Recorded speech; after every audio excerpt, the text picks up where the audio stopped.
sweethearts who were married right here at Mount Bethel. I think that's pretty amazing. Almost 20 years ago. She is the proud mother of Lariat, who is 19, Brander, who is forever 14, and Brand, who is now 15 months. Most importantly, she said she's a daughter of the King, who gives her peace, hope, faith, and complete trust in the path he has chosen for her life here on this earth. I want us to welcome Danielle as she shares what the Lord has laid on her heart. Danielle, you just come. Let the Lord use you. We're looking forward. When she backed out at the last minute. And then the last year, my heart was just tugging on me to do foster care. And I said, I want to do this. And I begged Bo and begged Bo. I finally got him on board. And we started the classes and got all the classes done and had just opened our home for fostering. And I really didn't know at the time why my heart was so set in fostering to adopt. I just knew that that's what I wanted to do. And so that's pretty much, now you can look back and they always say that life is a puzzle, and when your life is over, you can start putting it all together. And at the time, I had no idea why I was so adamant about foster to adopt. And now I do know why. Even though our little one was not brought to us through that journey in our life, that was still God preparing us for what was to come next in our life. So that's how actually we weren't even open a year. We didn't even open until February, and Brander's accident was in June. So we weren't even open that long when the accident happened. Okay. I just want to make sure I don't miss some of my stuff. Okay. Most of y'all probably are just wondering, I really don't know how I make it through a day. I really don't.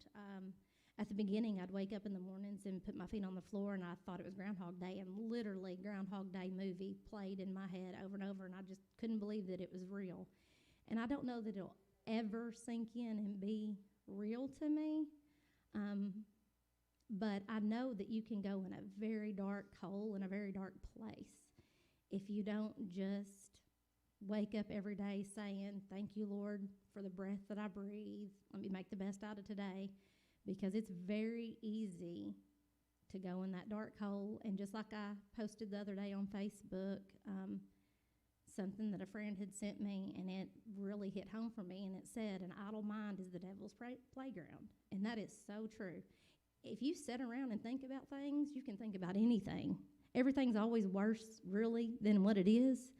And you can make the worst out of anything, your head, if it's idle. So I really just took that to heart, and I said, I think that was just for me that day, and realized that no matter any time I have any kind of negative thought or anything, I just go to the Word. And I don't know if a lot of y'all have the Bible app, but nowadays mostly phones is what everybody has. So the Bible app, I have fell in love with it because who don't have their phone on them. So I just grab it and I'll just go to it, and you can put in the search bar anxiety or peace or comfort, whatever feeling you know that you need from God right now. You can put it in the search bar, and all these Bible verses will come up, and you can just sit there and read them and just, I call it meditating, but it's really talking to God. I mean, I just pray and pray and pray to not let me go to that dark spot. I don't want to go there because then it makes it hard to get out of bed and go the next day. So now my goal in life is one that I don't wish upon anybody, but now I have to find my purpose through the pain. And I still haven't figured out my purpose, but I will continue to seek the Lord in all I do and let Him lead the way. I can't wait to see what He has in store for me, but I just keep seeking Him, and I really thank Keita for asking me to come tonight because it's really hard, but I do feel like this is something I want to do. I want to talk. I want to tell other people. I mean, it's hard, and you can go either way, and you have a choice which way you want to go. Okay, I'm going to tell you a little bit about Brander leading up to the accident. His best friend, one of his rodeo buddies, Brody James, Memorial Day weekend, lost his thumb roping. And I've always been like my mom, and when someone's sick or someone passes away, I cook and take them food, and Brander's always seen that side of me. But I didn't realize until that day when I found out about the accident. I called him and said, hey, right after school, get your chores done, get your feeding done. I'm going to come and pick you up. I need you to be ready, and we are going to go to Children's to see Brody. He lost his thumb, but they've reattached it. And he said, okay.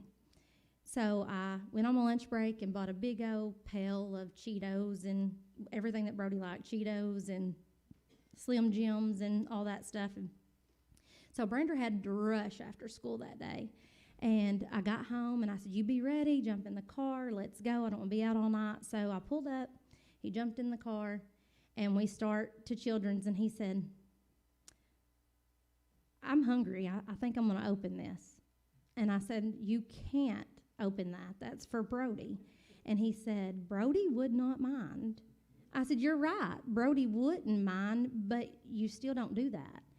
And so then he saw a card that I had written to his mom and had put a little bit of money in there. And he said, Mom, why are you doing all this?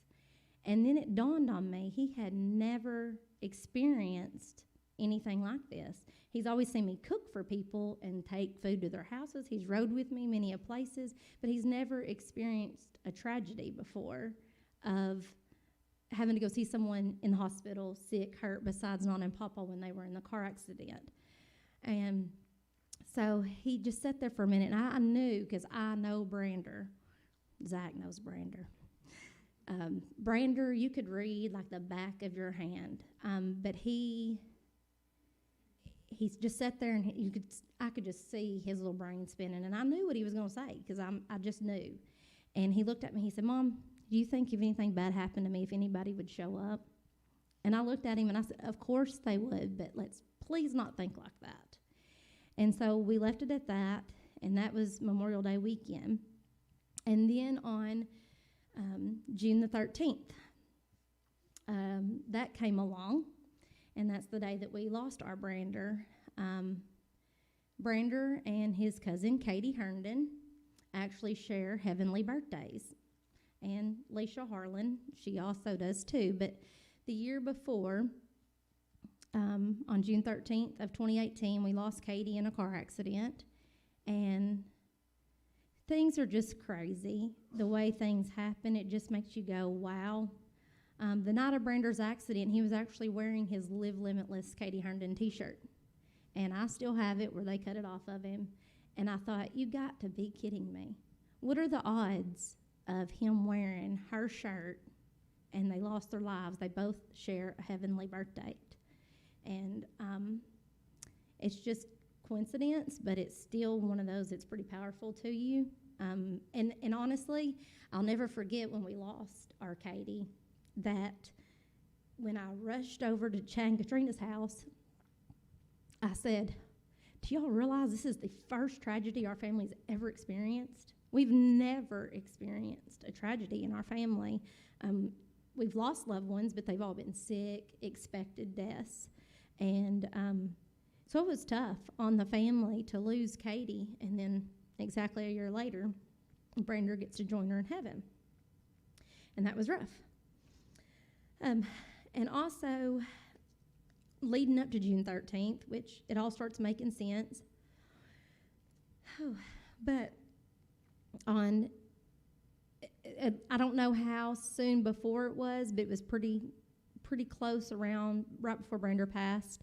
I was in his bedroom putting up his clothes, and I remember looking up at his mirror and seeing his cinch team signs and his stack of buckles he had just won at the state finals that were May 14th and 15th. And I turned around and looked at his buckle case on the wall, and I was like, I need to figure out how big of a case I need to order to get all these off his dresser. And as I was putting his clothes in the drawer, a thought came in my head, and it was, you're fixing to be using all this stuff to plan your son's memorial. And I, at the time, thought it was the devil, and I was like, gosh, who wants to think anything like that about their child? That was the scariest thought, and I did not have a clue why I'd even thought something like that. Why did that thought come in my head? And it scared me. It stopped me in my tracks. And I rebuked the devil because I thought it was the devil trying to tell me something, and I didn't want to hear it. I thought he was just toying with my mind. But I dropped it at that. I rebuked him, prayed about it, went on about my business, didn't tell anybody. And then after Brander's accident, I was telling my brother about it out in the parking lot after we made the funeral arrangements. And he said, well, I wasn't going to tell you either, but since you told me that, I'm going to tell you this. He said, when Brander was at the house a couple weeks ago swimming, he came in the house to the laundry room and was drying off with a towel. And I was sitting at the kitchen table, and I could see him. And he said, I literally looked him from head to toe and said, this is all I got. That's all I'll remember him as. I will never see him grow up. And he said, I couldn't figure out why on earth I would think something like that. But he said, I did. I looked at him from head to toe and went, this is all you'll ever see him as. This is it. And again, he couldn't figure out why he had the thought.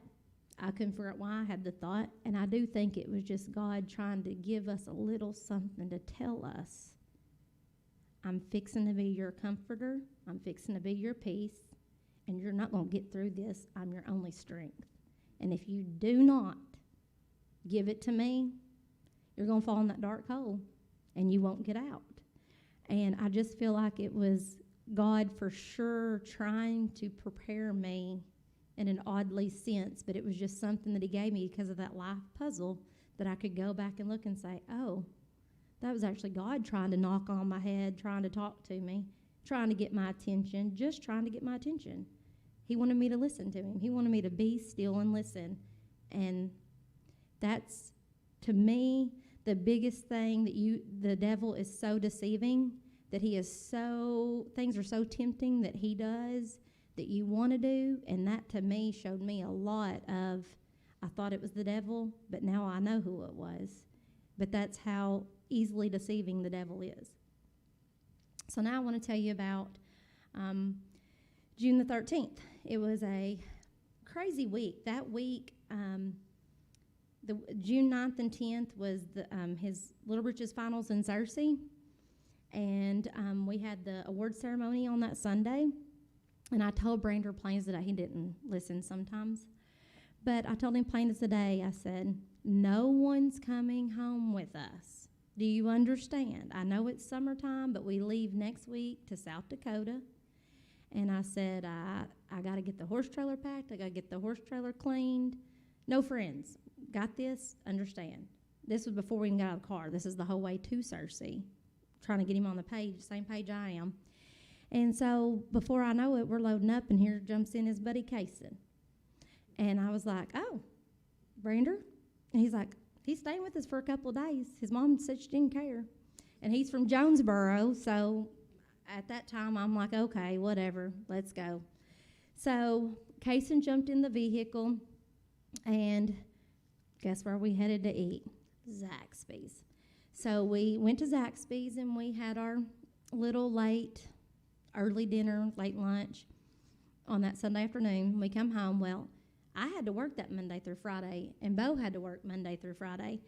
And not that our kids weren't clearly old enough to be home by themselves, but boys scare me. They do things that they think's Derek. When Derek's hurt his eye, Derek calls me to come and get him to drive him to the hospital, and I was taking a nap, so I didn't know he'd called.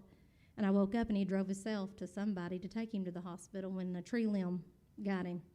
But boys, that's my point, boys do things that keep you on your toes, scare you to death, and Brander's buddy Kaysen and his buddy Mason, I think, are the two that keep me on my toes the most. Like, you give them a four-wheeler, it's just scary. So anyway, I was dreading it, and I said, me and your dad got to go to work. Larry, you're in charge. I don't know what to tell you, but you're in charge. Normally at our house, we always had a house full of kids, but it was always either Lariat's friends or it was Brander's friends. It was never at the same time, and I think it's because they all got on each other's nerves, so they kind of knew where the drawing line was. So if Lariat's friends were there, Brander stayed away, and if Brander's friends were there, Lariat stayed away. But for some reason, this week was that week that God was trying to prepare us for. And he made it lots of fun, lots of memories, lots of exhaustion, lots of feeding kids. But it was a fun week. But that Monday or Tuesday, Bo had come home from work, and the boys had roped every single night. Monday, Tuesday, Kaysen went home on Wednesday. But Bo come home from work, and he said, "Brander, who's been driving my tractor?" He looked at Kaysen like, "We are busted." And he looks at him, and he says, "We did?" He said, "What'd you drive the tractor for?" And he's still just waiting for Kaysen to come clean. He didn't want to have to be the one to come clean. And he said, "Well, we ran the golf cart into the dumpster and blew the tire out. And I knew that we had extra tires for the golf cart in the barn, but we had to get it jacked up. And I don't know where a jack is. So I just went and got the tractor and used the hay forks. So I put the golf cart on the hay forks and changed the tire." And he said he was just trying his hardest to park the tractor back. Honestly, he would have been in trouble if I didn't have tires. But since I had extra tires, it was just funny because they thought they were going to get it past us, but Bo saw that the tractor had been moved. And I was like, and he was just terrified that he was in trouble. And I said, "You are not in trouble. It's not a big deal at all. Nobody got hurt. Y'all didn't tear nothing up. But next time, call and ask if you can drive the tractor. Don't just do it." Brander always did silly stuff like that. And like I said, Zach knows him from playing basketball. He was the most literal kid I've ever met in my entire life. I have a friend that said one time she jumped in my car and she said, "I'm fixing to get rid of my husband." She said, "I'm going to find me a sugar daddy. I'm tired of this Splenda daddy." And I started laughing because I knew she was joking. And Brander was sitting in the back seat and he said, "Miss Carrie, are you being serious?" And she said, "Oh, no, baby, no." And Brander and Carrie had a bond like no other from then on out because she knew she had to watch what she said around him because he took it all serious. So she was constantly having to reassure him that she was just kidding, that she was not meaning anything that she said. So on Monday and Tuesday that week, finally on Tuesday night, I remember handing Larry my debit card and I said, "Go to Dollar General and get lunch meat. I am not cooking for y'all another night. I've had all I can stand. Go buy bread, chips. I don't care. Fend for yourself." And we didn't have the foster baby that week. We didn't have him that week. But anyway, I had a house full of kids. It was very abnormal around there. They were all getting along. It was very rowdy. All the boys wanted to do was rope. Kaysen went home on Wednesday night. And so I had told Brander once again, I said, "Son, on Thursday, you are not doing anything. I'm working all day. I'm going to the dentist to get my teeth cleaned. I'm coming home, and I'm going to pack the trailer." Friday night, we had a roping at the house. Saturday, we had an ATRA. Sunday, we had something to do. I don't remember what it was. I think it was just church. Just church on Sunday, and then it was supposed to rain Monday, Tuesday, Wednesday, and then we were leaving Thursday to go to back-to-back nationals. We were headed straight to South Dakota to hit Arkansas Junior High Rodeo Finals, and then we were leaving straight from there to go straight to Guthrie, Oklahoma to hit another Little Britches National Finals. So I'm very OCD. I live by a schedule, kind of like this. I told myself I'd never go back to that again, and I haven't really, but I live by a schedule. I want to know what I'm doing every single day. So I knew that the rain was coming. We had to practice this week. I had to get the trailer packed before the rain comes. I didn't want to get it muddy once it was clean. So anyway, I told him that. They unwrapped the cows on Wednesday night, and Kaysen went home on Wednesday night. And I worked all day Thursday, talked to Brander on the phone probably 10 times because he calls for everything all day long. And I was literally on my dirt road, and Brander had asked me at one point that day, he said, "Will you bring me home Zaxby's for dinner?" I said, "Yes, I'm going to the dentist, so I will go ahead and get you some Zaxby's for dinner." He said, "Okay." So I'm on the dirt road, and I'm coming home, and Brander calls me, and he says, "Hey, Mom, where you at?" I said, "I'm on the dirt road."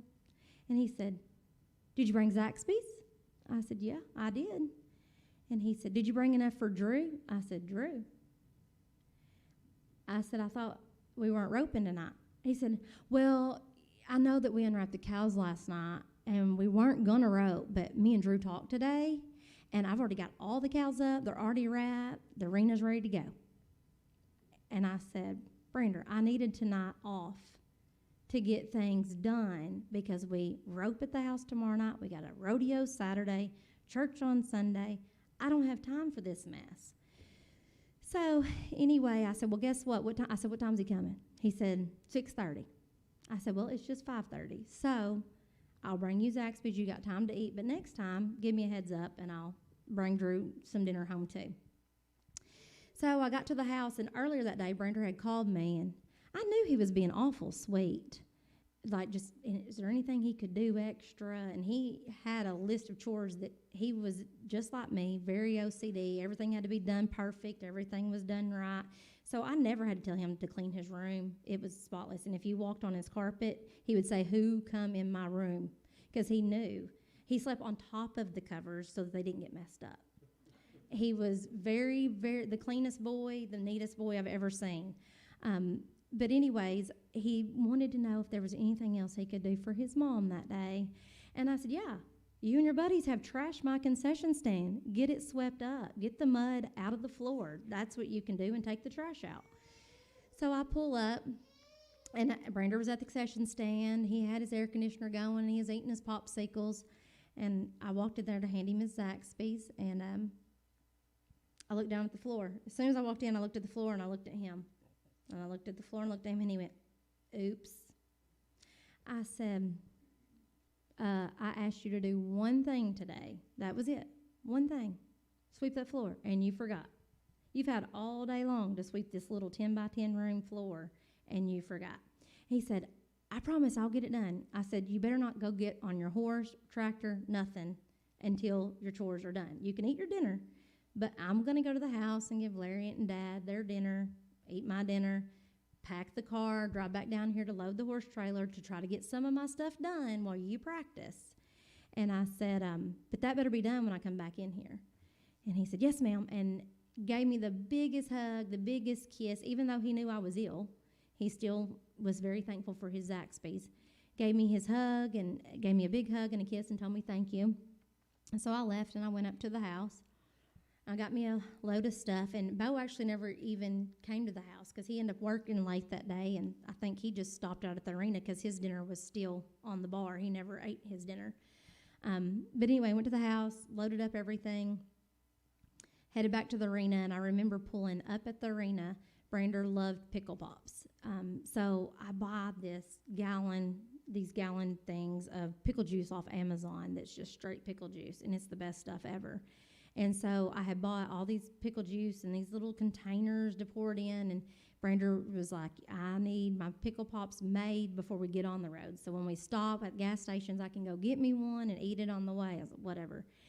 So I pull up, and I loaded up the horse trailer, and when I went to walk in the concession stand to start making the pickle pops, I seen Brander on the new horse that Bo had just bought. And I saw Bo taking the stirrups up, and I saw Brander sitting on it. And I literally, mothers have that instinct, I literally had a gut punch. And I looked up at the sky, and I said, Lord, please don't let anything bad happen. We leave Thursday for nationals. I could have stopped it, but I didn't. Didn't think twice about it. That's what I said. I looked at the sky and said, Lord, please don't let anything bad happen. We leave to go to nationals on Thursday. And I walked in the concession stand and got all my little containers set out, and I started pouring my pickle juice.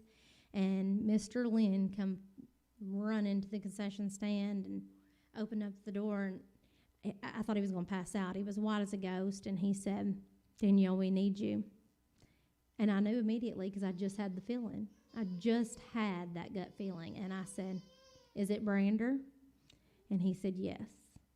And I took off running to get down there, and I grabbed my phone out of my pocket, and I knew, everybody's Facebook junkies almost, and I knew that it didn't matter if you're a Facebook junkie or not. You might be that lucky one that's a prayer warrior, and you're going to see it.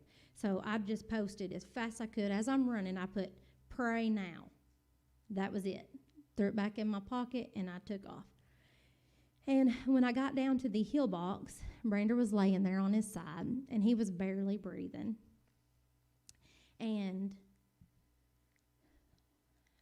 I remember going, God, I need to know that he knows I'm here.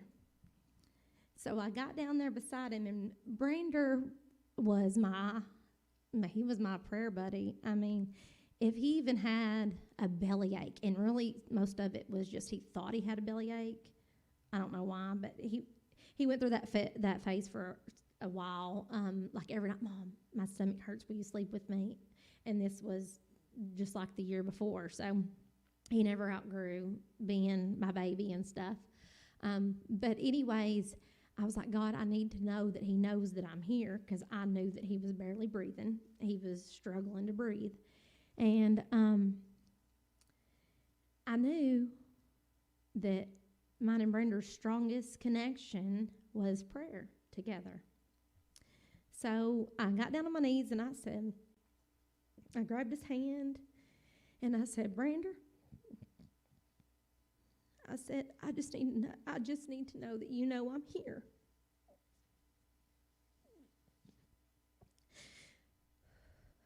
And I said, do you want me to pray? Because I knew he would squeeze my hand if he knew I was there. And, of course, I knew he'd want me to pray, but I needed him to tell me that. So he squeezed my hand. And I was so happy. But I knew what this outcome was fixing to be. There was no doubt in my mind with what had just happened. So he squeezed my hand, and my prayer was not a prayer like most moms would probably pray. Most moms would have been hysterical, crying out to God, why me? I don't want to know why. Just show me. Don't tell me. And even if you were to tell me, even if God himself came down and told me right now why he took Brander, it's not going to be a good enough reason, because that doesn't take my pain away. That doesn't take missing him away. It doesn't change anything. So don't tell me. I don't want to know why. Just show me throughout the rest of my years of my life, just show me little things that I know that you took him and that he's with you and that you're the one in charge, and to have faith in you. So I got down there by Brander and I said, God, I said, this is your child. He's not mine. I said, you only let me borrow him for a little while. And thank you for letting me be his mom. But God, he's your child, and if you want him and it's his time to go, please take him. Let it be peaceful. And I asked God for 3 things, and it was peace, comfort, and strength. I said, God, if you can give me peace with this situation, if you can comfort me in the coming days, and if you can get me strength to get through this, that you needed him more than I did, I can handle it. But I need you to promise me, God, that you will give me those 3 things, because I can't do it without those 3 things. And Brander was still struggling to breathe. And Doc was on the phone with 911, and they kept wanting me to roll him over. Well, I'm CPR certified. I know how to do CPR. I didn't want to. Oh, I didn't want to at all. And they kept telling me to roll him over and check for a pulse and all this stuff. And I said, I'm not rolling him over, because Bo had told me when I got down there that he said he broke his back. So the horse reared up on him and pinned him on the heel box railing. And the saddle horn got him from the front, and the railing got him from the back. And he said, I broke my back, and then he collapsed. And when I got down there, Bo looked at me, and he was at Brander's feet, and he just kept saying, I'm sorry. And I said, please don't say that. It's not your fault. I could have stopped it. And that's the truth.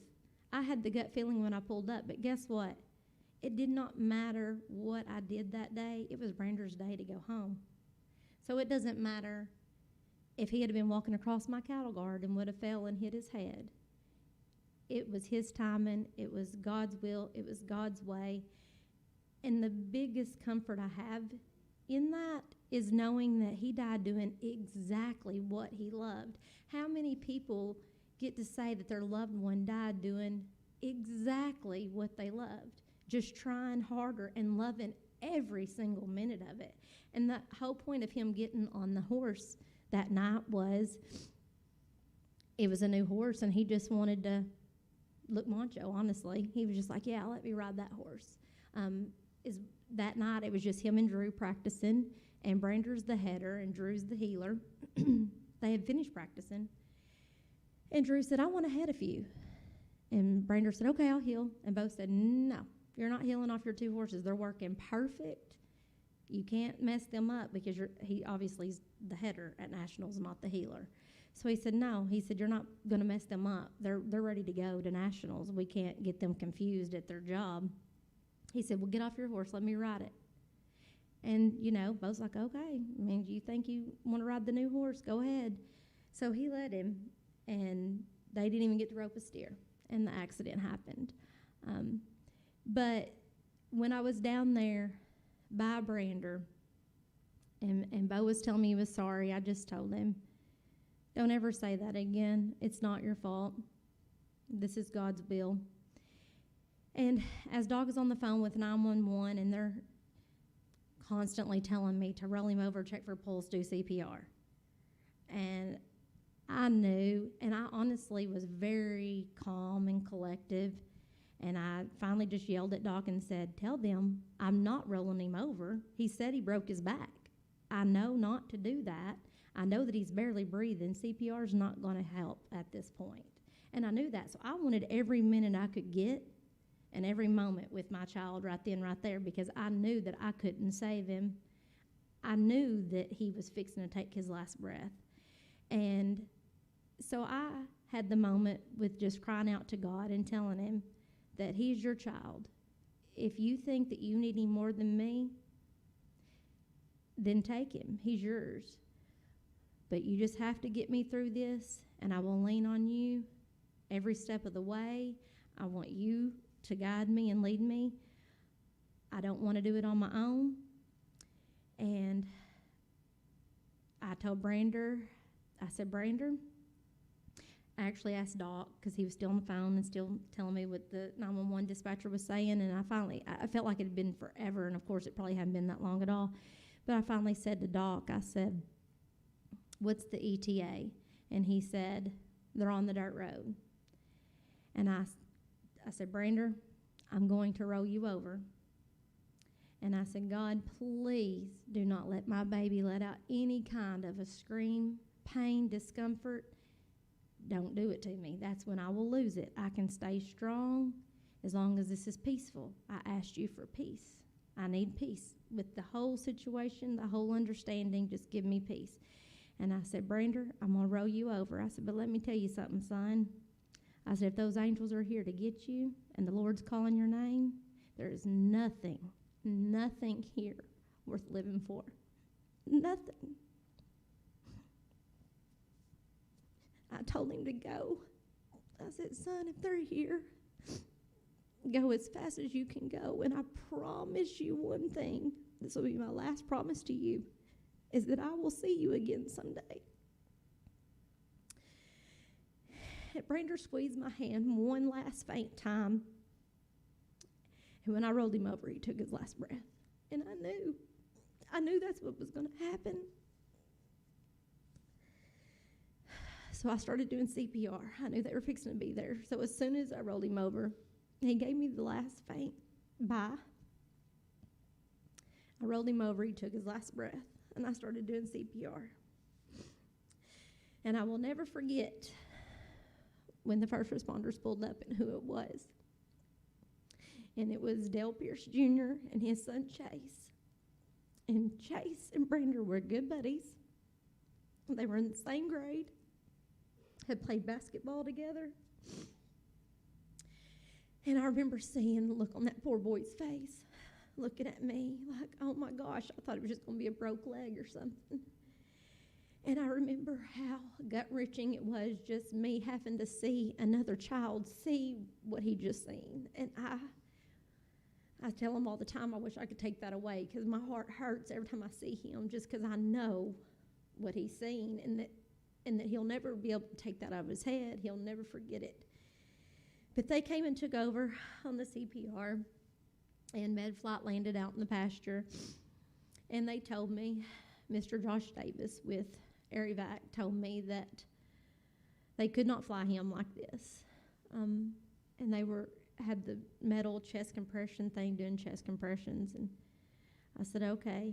And I didn't know until later on that he actually rode in the ambulance with them to Searcy, because he was the RN on AirEvac, and he chose to ride in the ambulance because he knew that they needed his expertise on things. And so Starla and Michael, I don't really even know how they found out, but they found out, and they came over and they picked us up, and we flew to Searcy, and as soon as we got out of I think it was before we even left my house. It was either before we left my house getting in the vehicle, or we were getting out of the vehicle at the hospital. But I just remember looking at Starla in the face saying, he's not with us. And she said, don't say that. Danielle, don't say that. And I said, I'm going to say that. I'm being real right now. I know what just happened. I know what I just experienced. And the biggest reward of it all is I literally felt the angels there. That's why I knew what was going on. That's why I had some kind of peace and comfort and strength, because I had just cried out to God for that. And I literally could feel them there to get Brander. And that is the biggest peace and comfort that you can have, knowing that you felt that. And the feeling was real, and it's unexplainable, and you can't explain it. You're just like, and just like I tell everybody, the night that I was praying with Brander, that is not a normal mom's prayer. A normal mom would be crying and begging God to not take their baby and heal him right there, bring him back to life like you did Lazarus. I mean, anything, but don't take my baby. And there wasn't once that I actually said that, because this world was hard. This world, y'all all know that. This world is very hard to live in, and it was very hard on Brander. I know that Zach knows that all too well, and I know that Miss Calgill does too. He was a different child. He was a people pleaser like you have never seen before. He wanted to be that all-A student. He wanted to be the best athlete there was. He wanted to be all those things, and he tried very hard to succeed in those. And I mean, I honestly think if you're right with God and you're ready to go, you would rather be there than here. I mean, I know that I would, but I have a reason why I want to now, too. And, Bo has said several times that, that should have been me, that should have been me, that was my horse, that should have been me. And I said, you weren't ready. I wasn't ready. Larry wasn't ready. God took the one that was ready, and it was in order to wake us up. And that's a hard blow to take, to know that God takes your baby to say, if you want to see him again, he's with me. And you better get right with me, or you won't see him again. Because there's only two choices, and it's heaven or hell. And you get to make the choice. It is fully up to you where you go. And I know without a doubt, Brander was a God-fearing, loving man. Bo has to work on the weekends. He's only off every third weekend. So Brander was always the first one up on Sunday mornings. Like, I wanted to sleep as late as I could. I finally got my kids raised enough that I could sleep a little bit. So Brander would be the first one up. Mom, let's go to church. I never once had Larry or Brander be the teenagers that you couldn't get out of bed and get them ready. They were eager to go. I don't know how I got so lucky, but I did. I got very lucky. I didn't have to fight with them, especially Brander. Him and his buddies were always ready, dressed, ready to go. We were never late for church. We were always there on Sunday mornings if we weren't at a rodeo, which we went to rodeo church too. But if we weren't at a rodeo, he was the first one up in the house, eager, excited. And I really think it's because I taught him that when your dad's not here, you're the man of the house. And I think he took pride in the fact that he got to put the money in the offering for tithing. I mean, he kind of stuck out his chest like, I'm the man of the house. And every Sunday we had a pew full of kids with us at church, and I took them all to eat lunch. I think they all knew that. I think that's why they kept coming. But they knew that I would take them to eat lunch somewhere after church. And Brander was just always so eager to go to church, never hard to wake up, always wanting to praise God. And he was the man of the house. And I always taught him that when your dad's not here, that's your responsibility, is to be the man of the house. And he really looked forward to that and took it to heart.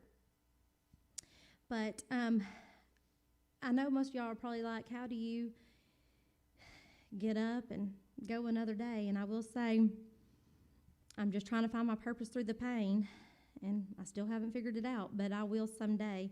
And Nisha the funny thing is when I was trying to find my notes a while ago, I'd actually pulled this out, and this was a note that Nisha wrote me in July 28th of 2019, and she had got me the Jesus Calling book. And after Brander's accident, I went back and read on June the 13th. I thought, I want to see what that day says. You know, what was God saying to me that day? It says, I am creating something new in you, a bubbling spring of joy that spills over into others' lives. Do not mistake this joy for your own or try to take credit for it in any way. Instead, watch and delight as my spirit flows through you to bless others. Let yourself become a reservoir of the Spirit's fruit. Your part is to live close to me, open to all that I am doing in you. Don't try to control. That's my big problem, because I like to be in control. Don't try to control the streaming of my spirit through you. Just keep focusing on me as we walk through this day together. Enjoy my presence, which permeates you love, joy, and peace. And I asked him for exactly that, and he was preparing me for that. And something else, so after the accident, literally the very next morning, Bo said, I think that's when it kind of hit him that he realized that that's what God was trying to get us to do, was to be prepared for adoption, even though foster adopt wasn't the way that we did it. The first thing he said is, I want another one now. And I said, okay, me too. And so we contacted a lawyer, got our Facebook page set up for Bo and Danielle want to adopt a baby. And I didn't think the day would ever come that we would actually get a legit hit, because so many people are scam artists when it comes to that. And, it's really unbelievable. It's sad. But anyways, I got the call on December 20th. It was on a Friday. And I got a call from a friend, and she said, hey, are you and Bo still wanting to adopt? I said, I'm at the point that me and God had to come to Jesus meeting, and we did. And I said, look, this ain't funny anymore. If you want me to be a mom again, if you want me to have my motherhood back again, because Lariat's been self-sufficient since she was 8. Like, I don't even know how to describe her, but she just does her own thing. But anyways, I said, if it's God's plan, then yes, we want to adopt, but it's going to have to be just, here you go. This was what my plan was for you. I'm not going to try any harder than what I'm trying. I started a Facebook page. That's all I'm doing. I'm not going to an agency. I'm not doing anything. People know that we want to adopt, and if it's meant to be, it'll happen, but it's just going to have to fall into place, because I don't have the energy to try to fight it. And, she said, okay, well, about 3 months ago, I had a lady that works for me come in, and she was devastated, and she was crying, and she had asked her what was wrong, and she said that her daughter was wanting to put her baby up for adoption. And she said, I'm just beside myself. And she said, really? She said, well, I'm sorry to hear that, but if she's being serious, would you please at least look at this family? And gave her mine and Bo's name and our Facebook page and stuff. And she said, I'm not saying anything to them because they've had enough heartache this year. But if she's being serious, please at least consider them. And about 3 more months goes by, and they had many family meetings and discussions over the adoption of Brand. And the mom was adamant about us having her child. So that was on a Friday, and I thought, is this really happening? I was at work, and I work with Chastity, which is family, and I was like, man, do I tell her or do I not? I mean, this is just weird. And that night was our Lester Christmas at the school, and so I was like, do I tell the family? They like, you don't want to tell anybody anything till it happens, you know. So I called Lariat. I wanted to call her before I called Bo, but I said, do you want another sibling? Because if you don't want one, I'm not going to do this. And she said, yeah, if y'all do, I do. And I said, okay. So I called Bo, and Bo said, I don't know, is it really going to happen? And I said, I don't know, but I have to tell them something, because she just asked if she could give them our phone number, and she's fixing to call me. And Bo said, yeah, I mean, if you think it's right, I mean, yeah. I was like, okay. So the grandma called me, and we went and met them for lunch the next day. And his mother, to me, is the most selfless individual I've ever met in my life. I mean, so many more mothers could really follow suit and realize that you're not financially stable or able to take care of a child, and that you love them enough to find them a home that you know that they're going to be loved and well taken care of. And that's what she did. She found us, and she said, I want you to have him. I know you will love him. I know you will take care of him, and I love him with all my being, but I can't financially do it. And I thought that took a whole lot for a mom to be able to say that, and to actually step back and look at the whole picture and be able to acknowledge what was going on in the moment and what was life and reality of what was going on. So we met them on Saturday, and I said, so when are y'all wanting this to go down? And she said, can we have him Christmas? This was on Friday, and Christmas was on Wednesday. She said, can we have him Christmas? We want to tell the rest of the family the plans the Lord has set forth for this baby. We want to let everybody say their goodbyes and everybody know what his future looks like. And I said, absolutely, because I have nothing. And I need to go buy a car seat and diapers and wipes. I don't have anything. And so they drove off, and me and Larry drove off and went and bought the bare necessities in case she backed out. But Mama didn't, and we ended up getting him Christmas night at 6 o'clock. So again, I go back to my devotion book, which once Nisha gave me this, I read it every single day, but I also went back to read it on dates that would come up in my head that I wanted to see. And so the day that we met Brand and his family, this is what it said. My plan for your life is unfolding before you. Sometimes the road you're traveling seems blocked, or it opens up so painfully slowly that you must hold yourself back. Then when time is right, the way before you suddenly clears through no effort of your own. What you have longed for and worked for, I present to you freely as a pure gift. You feel awed by the ease with which I operate in the world, and you glimpse my power and my glory. Do not fear your weakness, for it is a stage on which my power and glory perform most brilliantly. As you preserve along the path I have prepared for you, depending on my strength to sustain you, expect to see miracles, and you will. Miracles are not always visible to the naked eye, but those who live by faith can see them clearly. Living by faith rather than sight enables you to see my glory. And that hit home because every bit of that was the truth. But I've been reading a little bit, and like I said, if your mind goes idle, you can go into a very dark place and think things and overthink things, and just it's in a bad place.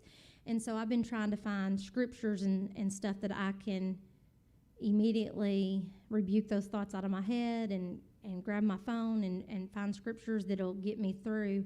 And I found just a few, and this is literally just this week that I just started jotting this stuff down.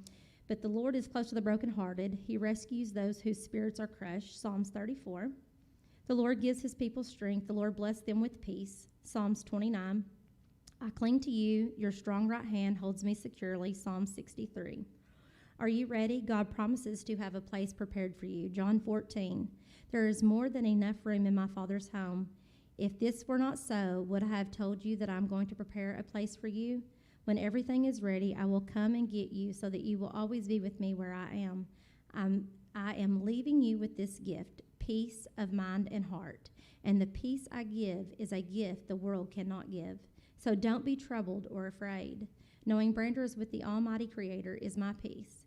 Turn your heart to heaven and let the eternal glory carry you along another day.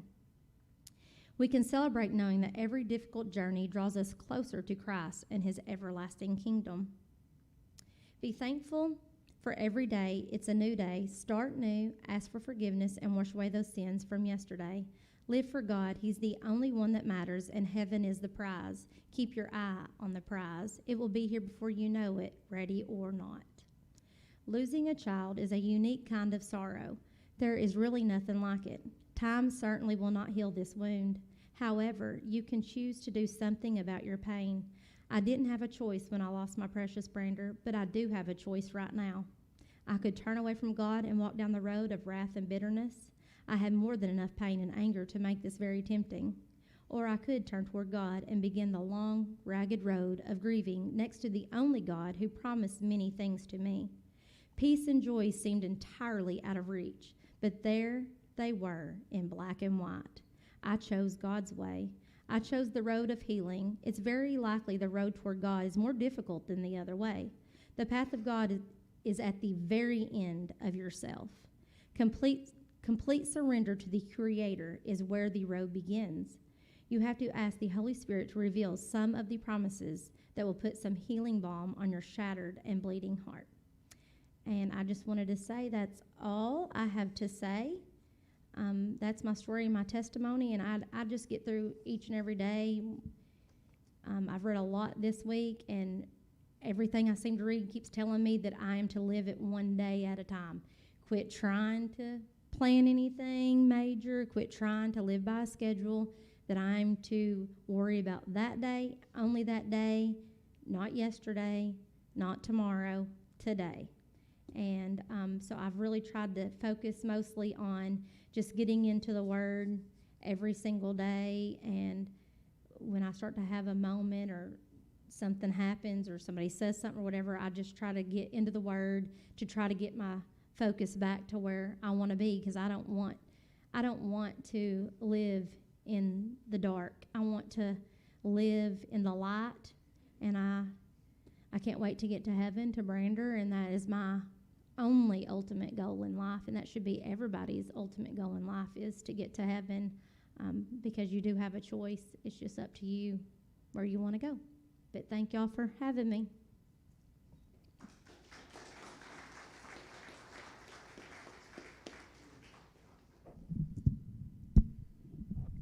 That was powerful. Thank y'all for being vulnerable and sharing. I didn't get to know Brander like some of you did. I knew him just a little because Amy had him in class that one year, and I only have one Brander story, but I would come pick up Savannah Joy from school because Amy would work late, and Bo would come get him. Do you still have the old black Dodge, the old farm truck? It's being restored, and I was usually running behind, so I'd be behind Bo in line, and Brander would come out of the school, and he would get in that old black Dodge like it was a Cadillac. It's like I am so tickled to ride in this farm truck. And I remember thinking, I like that boy. If he's that excited to ride in that old farm truck, I like that boy. But may the Lord bless y'all. It's amazing to see how God works through each and every circumstance in our lives if we will trust him. Y'all want to stand with me? We're going to close in prayer tonight.